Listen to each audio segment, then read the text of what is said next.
क्या आप जानते हैं कि आपकी गरीबी, आपके संघर्ष और धन की कमी का असली कारण आपकी किस्मत नहीं है, बल्कि सोने से ठीक 5 मिनट पहले आपके दिमाग में चलने वाला वो एक विचार है जो ब्रह्मांड के खजाने के दरवाजे आपके लिए बंद कर देता है। अगर आप आज रात सोने से पहले गौतम बुद्ध द्वारा बताई गई इस एक तकनीक को समझ लें, तो मैं दावा करता हूं कि कल सुबह का सूरज आपके जीवन में धन और समृद्धि की नई किरण लेकर आएगा। क्योंकि पैसा कमाना केवल मेहनत का खेल नहीं है, बल्कि यह उस ऊर्जा का खेल है जो आप सोते समय ब्रह्मांड को भेजते हैं। इसलिए अगर आप सच में अपने जीवन से दरिद्रता को हमेशा के लिए मिटाना चाहते हैं, तो इस वीडियो को 1 सेकंड के लिए भी स्किप मत करें। हो सकता है यही रात आपके जीवन की आखिरी गरीब रात हो। नमस्कार दोस्तों, स्वागत नहीं अभिनंदन है आपका बुद्धा ब्लेसिंग इंस्पायर चैनल में, जहां हम भगवान बुद्ध की उन गहराइयों में उतरते हैं जिनमें आपके जीवन को पूरी तरह बदल देने की शक्ति है। आज की यह यात्रा केवल एक कहानी नहीं, बल्कि एक ऐसा सत्य है जिसे यदि आपने अपने अवचेतन मन में उतार लिया तो दुनिया की कोई ताकत आपको अमीर बनने से नहीं रोक सकती। कहानी शुरू होती है। बहुत समय पहले श्रावस्ती नगर में माधव नाम का एक युवक रहता था। गरीबी ने उसे तोड़ दिया था। वो दिन रात मेहनत करता, कभी ईंटें उठाता, कभी खेतों में हल चलाता, लेकिन कमाई रेत की तरह उसकी मुट्ठी से फिसल जाती। बीमारियां, समस्याएं, मुसीबतें, पैसा टिकता ही नहीं था। वो अक्सर सोचता, क्या ईश्वर मुझसे नाराज हैं? क्या पिछले जन्म का कोई पाप है, या मेरी किस्मत में सिर्फ दुख ही लिखा है? अगर आप भी ऐसा महसूस करते हैं तो कमेंट में हाँ और नमो बुद्धाय लिखें, क्योंकि बुद्ध का नाम लिखना स्वयं में एक सकारात्मक ऊर्जा का आह्वान है। माधव का बुद्ध से मिलना। माधव ने सुना कि जेतवन विहार में भगवान बुद्ध आए हुए हैं। वह उनसे मिलने पहुंचा। शाम ढल रही थी। बुद्ध शांत बैठे थे। माधव रोते हुए उनके चरणों में गिर पड़ा। हे भगवान, मैं जितना भी प्रयास करूं, गरीबी मेरा पीछा नहीं छोड़ती। क्या धनवान बनना मेरे भाग्य में नहीं है? बुद्ध ने उसकी ओर करुणा से देखा और मुस्कुराकर पूछा, माधव, मुझे बताओ, तुम सोने से ठीक पहले क्या सोचते हो? माधव ने जवाब दिया, भगवान, मैं थका हुआ होता हूं, घर की चिंता करता हूं, डरता हूं कि कल काम मिलेगा या नहीं, गरीबी, कर्ज, इन्हीं के बारे में सोचते सोचते सो जाता हूं। बुद्ध बोले, यही तुम्हारी गरीबी का असली कारण है। सोने से पहले की सोच आपकी वास्तविक किस्मत। बुद्ध ने कहा, मन एक खेत है और विचार बीज। दिन भर तुम मेहनत करते हो, लेकिन सोने से पहले तुम डर, कमी, चिंता और गरीबी के बीज बो देते हो।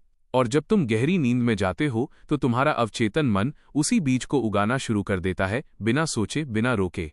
बुद्ध ने माधव से कहा, आज से सोने से 5 मिनट पहले एक काम करना, अपने मन में गरीबी के बीज नहीं, समृद्धि के बीज बोना। फिर बुद्ध ने उसे 3 सरल स्टेप बताए। पहला चरण, धन्यवाद, ग्रैटिट्यूड। सोने से पहले 30 सेकंड आंखें बंद करें और खुद से कहें, मेरे जीवन में जो भी है मैं उसके लिए कृतज्ञ हूं। कृतज्ञता मन की मिट्टी को उपजाऊ बना देती है। दूसरा चरण, समृद्धि की कल्पना, विजुअलाइजेशन। अपने आप को उस जीवन में देखें जहां पैसा, अवसर और सफलता आपके पास सहज रूप से आ रही है, जैसे ये सब कल सुबह मिलने वाला है। तीसरा चरण, सकारात्मक मंत्र, एफर्मेशन। अपने दिल से महसूस करते हुए कहें, मैं समृद्ध हूं, मैं योग्य हूं, मेरे जीवन में धन का प्रवाह बढ़ रहा है। यही कंपन, यही वाइब्रेशन ब्रह्मांड तक पहुंचती है। बुद्ध ने कहा, जब तुम सोने से पहले अपने मन में डर और अभाव के बीज बोते हो, तो सुबह होते ही वही गरीबी तुम्हारे जीवन की हकीकत बनकर खड़ी हो जाती है। क्या आप भी ऐसा ही करते हैं? क्या आप भी बिस्तर पर लेटते ही अपनी परेशानियों का हिसाब लगाने लगते हैं? मुझे कमेंट करके बताइए, कल रात सोने से पहले आपके दिमाग में आखिरी विचार क्या था?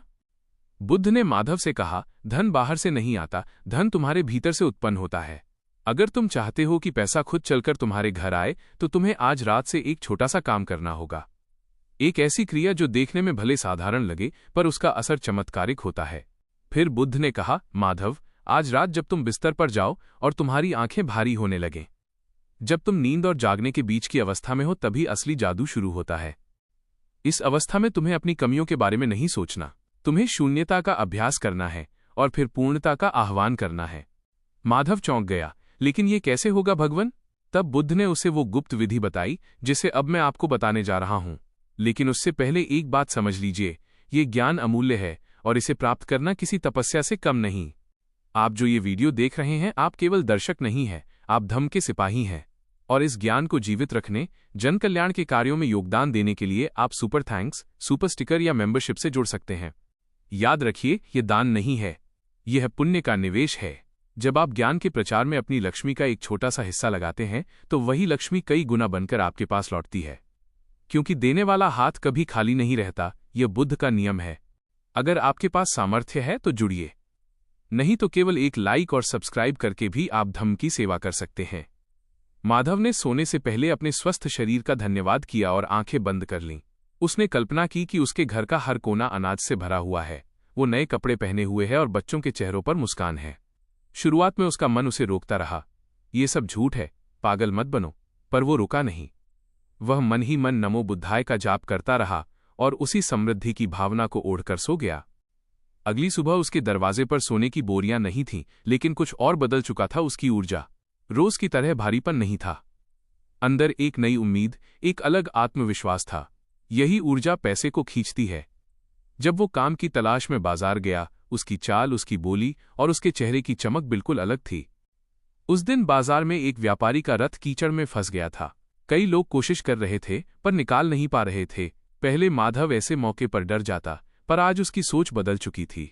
वो आगे बढ़ा, एक युक्ति लगाई और पूरी ताकत और सूझबूझ से रथ को बाहर निकाल दिया। व्यापारी उसकी निर्णायकता से प्रभावित हुआ और उसे तुरंत काम पर रख लिया। पहले ही दिन माधव को उतना इनाम मिला जितना वो 1 महीने में भी नहीं कमा पाता। ये कोई चमत्कार नहीं था, ये बदले हुए माइंडसेट की शक्ति थी। जब आप भीतर से अमीर महसूस करते हैं तो आपकी बोली, आपके निर्णय, आपका व्यवहार अमीर बन जाता है और दुनिया भी आपको उसी नज़र से देखने लगती है। लेकिन बुद्ध ने उसे चेतावनी भी दी थी, एक गलती मत करना, पैसा रोककर नहीं रखना। जैसे पानी बहता है तो साफ रहता है, वैसे ही पैसा भी बहता रहे तभी बढ़ता है, रोकोगे तो सड़ जाएगा। माधव ने ये सीख दिल में उतार ली। फिर बुद्ध ने उसे बताया कि सिर्फ विजुअलाइजेशन काफी नहीं, उसके साथ मैत्री भावना जोड़ना जरूरी है। यानी सिर्फ अपने लिए नहीं, बल्कि पूरी दुनिया के कल्याण की कामना करना। जब आप दूसरों के लिए समृद्धि मांगते हैं तो ब्रह्मांड को यह संदेश जाता है कि आपके पास पहले से इतना है कि आप औरों को भी दे सकते हैं। यही प्रचुरता की उच्च अवस्था है। अब नई मेथड में उसे रोज रात को ये करना था। 1. बिस्तर साफ रखें। 2. हाथ पैर धोकर 2 मिनट श्वास पर ध्यान। 3. दिल पर हाथ रखकर कहना, मैं ब्रह्मांड की असीम शक्तियों का हिस्सा हूं, मेरे जीवन में धन का प्रवाह सहज और निरंतर है। 4. और सबसे जरूरी, जिसने भी आपको दुख दिया हो उसे माफ कर देना, क्योंकि क्रोध वो आग है जो आपकी दौलत को जला देती है। क्या आज रात आप किसी को माफ कर सकते हैं? कठिन है, पर यही अमीर बनने की असली चाबी है। जब आप कहते हैं मैं मुक्त हूं, तो आप सिर्फ शब्द नहीं लिखते, बल्कि अपने अवचेतन मन की जंजीरों को तोड़ते हैं। क्योंकि बुद्ध ने कहा है, जलते हुए कोयले को पकड़कर ये सोचना कि दूसरे का हाथ जलेगा मूर्खता है। जलते तो आप ही हैं। ब्रह्मांड धन का शीतल जल उसी पात्र में भर सकता है जो खाली हो। जिन हाथों में क्रोध, नफरत और शिकायतें भरी हों, उन्हें कैसे भरा जा सकता है? उस रात माधव ने यही समझा और वही किया। उसने उस पुराने सेठ को माफ कर दिया जिसने कभी उसकी मजदूरी मार ली थी। ये आसान नहीं था। उसका मन विद्रोह कर रहा था, अहंकार कह रहा था कि यह अन्याय है। लेकिन माधव ने सोचा, इस नफरत को पकड़कर मैंने आज तक क्या पाया? सिर्फ जलन, दुख और गरीबी। और जैसे ही उसने मन में उस सेठ को माफ किया, उसे लगा जैसे सीने से वर्षों पुराना बोझ उतर गया हो। बचपन के बाद पहली बार उसे ऐसी गहरी शांति मिली। इसी शांत, खाली और स्वच्छ मन की अवस्था में जब उसने धन की कल्पना की, वो कल्पना तीर की तरह सीधे ब्रह्मांड तक पहुंची। याद रखें, शोर में कही बात कोई नहीं सुनता, लेकिन खामोशी में की गई प्रार्थना सबसे पहले परम सत्ता तक पहुंचती है।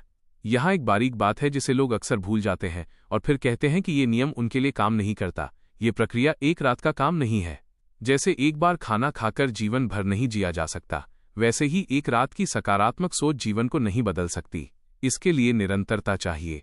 माधव ने नियम बना लिया कि चाहे दिन कैसा भी गुजरे, रात को सोने से पहले के 5 मिनट वो अपने मन के मंदिर में ही बिताएगा। वो अपने मन को बगीचे की तरह सींचने लगा। धीरे धीरे ऐसे संयोग बनने लगे जिन्हें लोग चमत्कार कहते हैं, लेकिन वो जानते थे ये चमत्कार नहीं, बल्कि उनकी बदली हुई ऊर्जा का प्रतिफल है। व्यापारी के यहाँ काम करते हुए उसने एक और सत्य देखा, पैसा कमाना मुश्किल नहीं है, मुश्किल है उस पात्र को तैयार करना जिसमें पैसा टिक सके। कई लोग लॉटरी जीतते हैं और फिर गरीब हो जाते हैं क्योंकि उनका आंतरिक पात्र छोटा होता है। माधव अब अपने पात्र को बड़ा कर रहा था। अब हर रात वो सिर्फ धन की कल्पना नहीं करता था, बल्कि ये भी देखता था कि वो उस धन का उपयोग कैसे कर रहा है। दूसरों की मदद, भोजन देना, सेवा करना, यही वो गुप्त कुंजी है जिसके पास धन आता है। वो वही है जो उसे बहाना भी जानता है। पैसा आपके पास आए तो आपका मन पहले से उसके सही उपयोग का नक्शा बना चुका होना चाहिए। कंजूस कभी अमीर नहीं बनता, वो सिर्फ पैसों का पहरेदार बनता है। अमीर वो है जो पैसे का आनंद लेता है और उसे सद्कार्यों में लगाता है। आप आज ये वीडियो सुन रहे हैं, यह भी इत्तेफाक नहीं, यह आपके अच्छे कर्मों का फल है कि आपको ज्ञान की ये राह मिली। बाजार में लोग लाखों रुपए खर्च करके भी ये सत्य नहीं बताएंगे जो आपको यहाँ मुफ्त में मिल रहा है। इसलिए इस ज्ञान के प्रसार में अपना योगदान देना भी एक धर्म सेवा है। वीडियो साझा करना, लाइक करना, अपनी क्षमता के अनुसार समर्थन देना। जब आप अच्छे कार्य के लिए अपनी जेब से एक सिक्का भी निकालते हैं तो ब्रह्मांड कहता है इसके पास पर्याप्त है और आपको और देता है। माधव अब साधारण मजदूर नहीं रह गया था। उसकी बुद्धि इतनी प्रखर हो गई थी कि व्यापारी अपने बड़े फैसलों में भी उससे सलाह लेता था। उसके पास अच्छे कपड़े थे, घर में अनाज था, जीवन स्थिर था। लेकिन इसी स्थिरता के साथ एक नई समस्या आई, अहंकार और डर का मिश्रण। पहले उसके पास कुछ नहीं था तो खोने का डर भी नहीं था, लेकिन अब थोड़ा धन आते ही उसे रात में भय होने लगा कि कहीं चोरी न हो जाए, कहीं सब खत्म न हो जाए। क्या आपके साथ भी ऐसा होता है? थोड़ा पैसा आते ही मन उसे मुट्ठी में बंद कर लेता है। इसी स्थिति के लिए बुद्ध ने एक सुंदर उपदेश दिया, अपरिग्रह। जब माधव बुद्ध के पास पहुंचा वो बोला, भगवन, मैं गरीब था तो दुखी था, अब मेरे पास थोड़ा धन है तो मैं डरा हुआ हूं। क्या सुख कभी नहीं मिलेगा? बुद्ध मुस्कुराए और बोले, माधव, तुमने धन को साधन नहीं, साध्य समझ लिया है। तुम पैसे के मालिक नहीं बन पाए, बल्कि पैसे ने तुम्हें अपना नौकर बना लिया है। बुद्ध ने कहा था, धन का मालिक मत बनो, उसके रखवाले बनो, लेकिन तुम उसके गुलाम बन गए हो। इसलिए आज रात अपनी सोने की विधि में एक और पंक्ति जोड़ दो। जब तुम संपन्नता की कल्पना करो, अंत में ये भी कहो, ये सब मेरा नहीं है, ये प्रकृति का है, मैं केवल इसका रखवाला हूं। जैसे ही तुम मेरा मेरा का भाव छोड़कर ट्रस्टी बन जाते हो, डर खत्म होता है और आनंद शुरू हो जाता है। ये बात बहुत गहरी है, इसे अपने भीतर उतार लो। जिस क्षण तुम सोचते हो ये पैसा, ये घर, ये वाहन सब मेरा है, उसी क्षण दुख तुम्हारे जीवन में प्रवेश कर लेता है। लेकिन जिस क्षण तुम कहते हो ये ईश्वर का प्रसाद है और मैं सिर्फ इसका उपयोग करता हूं, उसी क्षण तुम्हारे भीतर मुक्ति का जन्म होता है। और मजे की बात यह है कि जब तुम अनासक्त होते हो, जब तुम पकड़ छोड़ देते हो, तो दौलत तुम्हारे पीछे और तेजी से दौड़ती है, क्योंकि उसे पता होता है कि तुम उसे जकड़कर दम नहीं घोंटोगे। उस रात माधव ने यही भाव अपनाया। उसने कल्पना की कि उसके हाथ बंद नहीं, खुले हैं। धन आता है, जाता है और वो बीच में एक बांसुरी की तरह खाली, शांत और आनंदित है। उस रात उसे जो नींद मिली वो किसी राजा को भी नसीब नहीं होती। अगली सुबह एक ऐसा अवसर उसका इंतजार कर रहा था जिसने उसकी किस्मत बदल दी। शहर में अकाल की स्थिति बन रही थी। व्यापारी जमाखोरी कर रहे थे, दाम बढ़ा रहे थे। लेकिन माधव ने लालच नहीं किया। उसने कहा, ये संपत्ति मेरी नहीं, प्रकृति की है। जो उसे मिला वो ईमानदारी से व्यापार में लगाया। परिणाम ये हुआ कि लोगों का भरोसा उस पर बढ़ने लगा और उसका नाम नगर में फैल गया। समय के साथ माधव एक बड़ा व्यापारी बन गया। उसने अपना व्यापार शुरू किया, लेकिन बुद्ध को कभी नहीं भूला। हर पूर्णिमा को वो बुद्ध के पास जाता और अपनी कमाई का एक हिस्सा संघ को अर्पित करता। एक दिन उसने पूछा, तथागत, क्या अब मैं सुरक्षित हूं? क्या गरीबी अब कभी नहीं आएगी? बुद्ध मुस्कुराए, बोले, माधव, बाहरी गरीबी चली गई, पर एक और गरीबी होती है, समय की गरीबी। धन कमाने के बाद लोग इतने व्यस्त हो जाते हैं कि उनके पास न अपने लिए समय होता है, न अपने परिवार के लिए। और यह भी एक प्रकार की दरिद्रता है। सच्चा धनी वही है जिसके पास धन भी हो और समय भी। बुद्ध ने कहा, आज रात से अपनी प्रार्थना में शांति और ठहराव को भी मांगो। वे हर कदम पर माधव को गिरने से बचा रहे थे, पहले गरीबी से, फिर अहंकार से, अब व्यस्तता के जाल से। आज के समय में भी यही हो रहा है। लोग पैसा तो कमा रहे हैं, लेकिन बीपी, शुगर, नींद की गोलियां उनकी दिनचर्या बन गई हैं। क्या ये अमीरी है? यह तो दयनीय अवस्था है। बुद्ध वाली अमीरी तब आती है जब मन शांत हो, भीतर से स्थिरता हो। इसलिए हम बार बार कहते हैं, हमारे चैनल बुद्धा ब्लेसिंग इंस्पायर से गहराई से जुड़ें। यहां हम सिर्फ ज्ञान नहीं देते, जीवन जीने की कला सिखाते हैं। जो लोग मेंबरशिप लेते हैं वे इस ज्ञान की मशाल को जलाए रखने के लिए ईंधन का काम करते हैं। एक और महत्वपूर्ण नियम, सोने से पहले अपने मोबाइल को अपने सिरहाने से दूर रखें। यह सिर्फ आध्यात्मिक नहीं, वैज्ञानिक कारण से भी जरूरी है। स्क्रीन की नीली रोशनी मेलाटोनिन बनने से रोकती है, जिससे गहरी नींद नहीं आती। और अगर नींद गहरी नहीं होगी तो आपका अवचेतन मन प्रोग्राम ही नहीं होगा। सोने से पहले अपने मोबाइल फोन को सिरहाने से दूर रखना बेहद जरूरी है। यह वैज्ञानिक और आध्यात्मिक दोनों दृष्टियों से आवश्यक है। मोबाइल की स्क्रीन से निकलने वाली नीली रोशनी आपके मस्तिष्क में मेलाटोनिन बनने से रोकती है, जिससे गहरी नींद नहीं आती।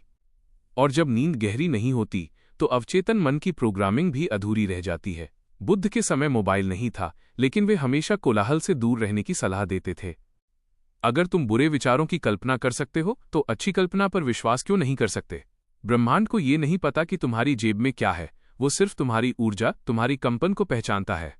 अगर तुम अभाव की वाइब्रेशन भेजोगे तो अभाव मिलेगा, और अगर तुम समृद्धि की वाइब्रेशन भेजोगे तो समृद्धि आएगी। समस्या ये है कि हम में से 99% लोग पैसे के पीछे भागते हैं, लेकिन मन के भीतर डर और गरीबी की भावना बसाए रखते हैं। क्या एक डरा हुआ इंसान राजा बन सकता है? बुद्ध कहते हैं, पहले भीतर राजा बनो, बाहर का राज्य अपने आप मिल जाएगा। माधव ने बुद्ध के इस उपदेश को अपनाने का निश्चय किया। वो रात घर लौटा। खाने को बहुत कम था, बच्चे भूखे सो रहे थे और उसका मन रोना चाहता था। पुरानी आदत के कारण उसके भीतर चिंता उठने लगी। तभी उसे बुद्ध का मुस्कुराता हुआ चेहरा याद आया। उसने गहरी सांस ली, चारपाई पर लेट गया और टूटी छत को देखकर धन्यवाद दिया कि कम से कम सिर छिपाने को छत तो है। उसने अपने स्वस्थ शरीर के लिए धन्यवाद दिया। फिर उसने आंखें बंद की और कल्पना की कि उसका घर अनाज से भरा हुआ है, वो नए कपड़ों में है और बच्चों के चेहरे पर मुस्कान है। शुरुआत में उसका मन बोला, ये सब झूठ है, पागल मत बनो, मगर वो रुका नहीं। वह मन ही मन नमो बुद्धाय का जाप करता रहा और उसी संपन्नता की भावना को ओढ़कर सो गया। सुबह चमत्कार नहीं हुआ, घर के बाहर सोने की बोरियां नहीं पड़ी थीं, लेकिन कुछ बड़ा बदल गया था। माधव की ऊर्जा बदल चुकी थी। वो उठा तो उसे रोज वाला भारीपन नहीं महसूस हुआ। उसके भीतर उम्मीद थी, आत्मविश्वास था और ऐसा तेज था जो पैसों को आकर्षित करता है। जब वो काम की तलाश में बाजार गया तो उसकी चाल, बोल और आभा में एक अलग ही चमक थी। उसी दिन बाजार में एक बड़े व्यापारी की गाड़ी कीचड़ में फंस गई थी। कई लोग कोशिश कर रहे थे पर निकाल नहीं पा रहे थे। अगर यह पुराना माधव होता तो डरकर दूर खड़ा रहता, लेकिन आज उसके भीतर संपन्नता का भाव था। उसने आगे बढ़कर एक युक्ति लगाई, अपनी पूरी ताकत और बुद्धि से गाड़ी को बाहर निकाल दिया। व्यापारी उसकी बुद्धिमानी और सकारात्मक ऊर्जा से इतना प्रभावित हुआ कि उसने माधव को तुरंत काम पर रख लिया और पहले ही दिन उतना इनाम दिया जितना माधव 1 महीने में भी नहीं कमा पाता था। ये कोई चमत्कार नहीं था, ये उसकी बदली हुई ऊर्जा का परिणाम था। मित्रों, आइए एक संकल्प लें, मैं अपने जीवन का शिल्पकार हूं। मैं अपनी नियति स्वयं लिखूंगा। बुद्ध के मार्ग पर चलकर धन, शांति और आनंद तीनों प्राप्त करूंगा। बातचीत अभी खत्म नहीं हुई है। ज्ञान का सागर असीम है और बहुत से रहस्य अभी बाकी हैं, जैसे कि ब्रह्म मुहूर्त में उठने का धन से क्या संबंध है और कैसे आपकी सांसों की लय आपकी बैंक बैलेंस को प्रभावित करती है। अगर आप जानना चाहते हैं कि माधव ने अपने बुढ़ापे में अपनी सारी संपत्ति का क्या किया और उसने अपने बच्चों को क्या वसीयत दी, तो कहानी का आगे का भाग बेहद महत्वपूर्ण है। माधव धीरे धीरे वृद्ध हो चुका था। बाल सफेद, चेहरे पर झुर्रियां, पर उसकी आंखों में एक ऐसी शांति और चमक थी जो किसी युवा में भी नहीं होती। यह चमक संतुष्टि, अनुभव और सिद्धि की थी। जब उसे लगा कि उसका समय निकट है, उसने अपने तीनों बेटों को बुलाया। बेटे उत्साहित थे।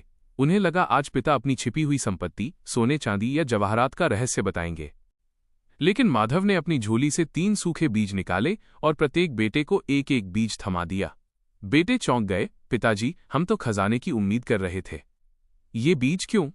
माधव मुस्कुराया और बोला, पुत्रों, सोना चांदी नश्वर है, खर्च होगा, चोरी हो सकता है, पर यह बीज अनंत धन का रहस्य है। सही मिट्टी, सही देखभाल और सही ऊर्जा मिले तो एक बीज हजारों फल देता है, और उन्हीं फलों में लाखों बीज होते हैं। यही असली समृद्धि है। उसने कहा, यह केवल खेती का नहीं, जीवन का सूत्र है। ये ऊर्जा निवेश, एनर्जी इन्वेस्टमेंट का सिद्धांत है। लोग सोचते हैं पैसा ही निवेश है, लेकिन सबसे बड़ा निवेश है तुम्हारी सोच की ऊर्जा, खासकर सोने से पहले। माधव ने समझाया, बहुत से लोग सोने से पहले उन लोगों को याद करते हैं जिनसे वे नफरत करते हैं, मन में लड़ते हैं, बहस करते हैं। ये ऊर्जा का नाश है। ये बंजर भूमि में बीज फेंकने जैसा है। लेकिन मैंने जीवन भर रात को अपने मन में सृजन के बीज बोए, आभार, आशा और कल्पना। इसी से मेरा भाग्य बना। बेटों को बात पूरी तरह समझ नहीं आई। तब माधव ने उन्हें वो गुप्त विद्या सिखाई जो उसने बुद्ध के संग में सीखी थी। ये बातें किताबों में नहीं मिलती, गुरु शिष्य परंपरा से आती हैं। उसने कहा, बुद्ध कहते थे, शरीर केवल हड्डियों गोश्त का ढांचा नहीं है, ये ब्रह्मांडीय ऊर्जा पर चलने वाला यंत्र है, और इस ऊर्जा का मुख्य द्वार है सांस, ब्रेथ। फिर माधव ने असली रहस्य खोला, तुम्हारी गरीबी, संघर्ष या धन की कमी का कारण किस्मत नहीं है, बल्कि सोने से ठीक 5 मिनट पहले दिमाग में आने वाला एक विचार है। वही विचार ब्रह्मांड के खजाने का दरवाजा खोलता भी है और बंद भी। और उसने कहा, अगर तुम आज रात सोने से पहले बुद्ध की बताई इस एक तकनीक को समझ गए, तो कल की सुबह तुम्हारे जीवन में समृद्धि की नई किरण लेकर आएगी। पैसा सिर्फ मेहनत नहीं, ऊर्जा का खेल है। तुम सोते समय ब्रह्मांड को कौन सी ऊर्जा भेजते हो, उसी पर धन आता है। वीडियो में आगे वो कहता है, आज शायद आपकी आखिरी रात है जब आप गरीबी के बिस्तर पर सो रहे हैं। कल सुबह आपकी कंपन वाइब्रेशन बदल चुकी होगी। आगे कथा फिर कहती है, जो खुद को राजा मानता है, दुनिया उसे ताज पहना देती है। जो खुद को रंक मानता है, दुनिया उसे ठोकर मारती है। अंत में वो सुनने वालों से एक संकल्प मांगता है। कमेंट बॉक्स में लिखें, मैं बदल रहा हूं, -I am changing। यह वचन है कि अब आप अतीत नहीं रोएंगे, बल्कि भविष्य का निर्माण करेंगे। फिर वो आशीर्वाद देता है, घर के बड़े बुजुर्गों का सम्मान करें, उनका आशीर्वाद किसी भी उपाय से ज्यादा शक्तिशाली है। जिस घर में आदर होता है, वहां लक्ष्मी बिना बुलाए आती है। अंत में वो कहता है, आज की रात आपकी सबसे खूबसूरत नींद की रात हो। आपके सपने सुनहरे हों। आपकी सुबह उम्मीद की नई रोशनी लेकर आए। बुद्ध की कृपा आपके जीवन और व्यापार पर सदा बरसे। और सोने से पहले वो एक मंत्र देता है, आंखें बंद करें और मन में दोहराएं, मेरा जीवन सुखमय है, मैं शांत हूं, मैं समृद्ध हूं। नमो बुद्धाय। नमो बुद्धाय।